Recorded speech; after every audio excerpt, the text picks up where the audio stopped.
পৃথিবীতে একজন মানুষের জন্য সবচাইতে আপন হলো নিজের বাবা আর মা। বাবা মায়ের চাইতে আপন আর কেউ আছে?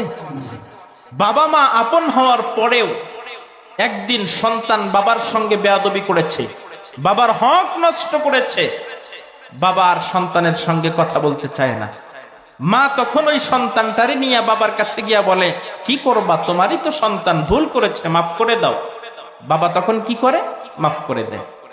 একই ভুল যখন দ্বিতীয়বার করে, মা তখন আর ওই সন্তানকে বাবার কাছে নিয়ে যাওয়ার সাহস পায় না।